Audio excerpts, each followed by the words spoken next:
হাইকোর্টে যে রায় দিতেছে এটা আমরা আপাতত সন্তুষ্ট, কিন্তু আমরা চাই যাতে দ্রুত এই রায়টা কার্যকর হয়, সেই জন্য এটা ব্যবস্থা করা হয়।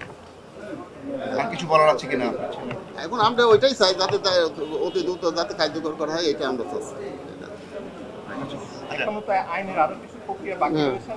হ্যাঁ, এই প্রক্রিয়াগুলো যাতে অতিরম্বে দ্রুত হলে কার্য তালিকায় নিয়ে এসে অতি দ্রুত যাতে শেষ করা হয়। এই পর্যন্ত তো আপনি সন্তুষ্ট বিচারিক আদালত থেকে হাইকোর্ট এই যে পঞ্চনা। জি, এই পর্যন্ত আমরা সন্তুষ্ট।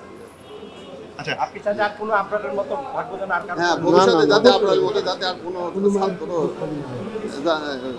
কারোর বাপ মা এইভাবে বুক খালি। আপনার কোনো স্মৃতি মনে পড়ে আপনার? রোজার মাস ছিল তখন। ও কি কিছু বলবে? হ্যাঁ, শেষ করে শেষ করে এখন স্মৃতি তো অনেক আছে, স্মৃতি তো আর কি এটা হয়তো পরে বলবে, এই মুহূর্তে বলার আছে।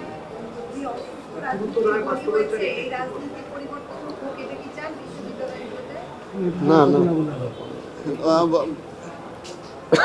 মানে যে শিক্ষা প্রতিষ্ঠানে এই ধরনের র্যাগিং আছে সেটা তো অবশ্যই আমরা পরিবর্তন চাই, যাতে ছাত্ররা যাতে ভালোভাবে বসবাস করতে পারে, ভবিষ্যতে যাতে আর এই ধরনের ঘটনা না ঘটে সেটা আমরা সবার কাছে আবেদন জানাই।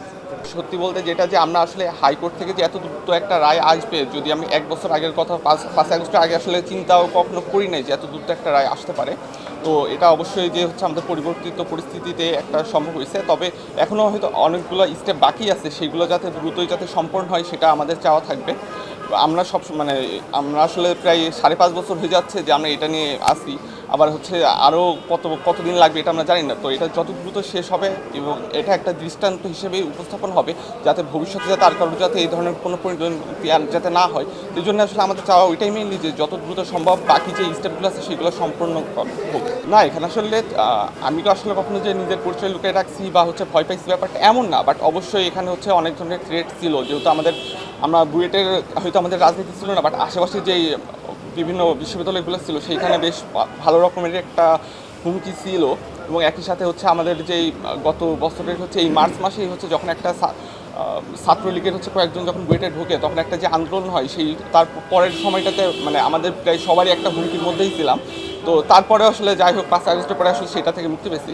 এই বিষয়টা আসলে সম্পূর্ণ আসলে আমাদের জন্য হতাশার, কারণ মানে আমরা আসলে অপেক্ষায় আছি কবে হচ্ছে এদের রায় কার্যকর হবে। আর সেখানে হচ্ছে আমরা কাইন্ড অফ হচ্ছে তার মধ্যে হঠাৎ করে জানতে পারতেছি একজনকে পালিয়ে চলে গেছে। ইভেন সে হচ্ছে এমন একজন যে হচ্ছে তাকে রুমে ডেকে নিয়ে গেছে এবং মারার সময় যে উপস্থিত ছিল এমন একজন হচ্ছে সেখান থেকে পালিয়ে চলে গেছে। মানে এটা তো আসলে আবার পালাই গেছে, ওই টাইমে অনেকে পালিয়ে গেছে, কিন্তু সেই জিনিসটা কেন লুকিয়ে রাখা হলো, ইভেন কেন হচ্ছে 6 মাস পরে জানানো হলো, তা নিয়ে আসলে আমাদের কাছে কোনো পরিষ্কার উত্তরও আসলে এখনো পাই নাই।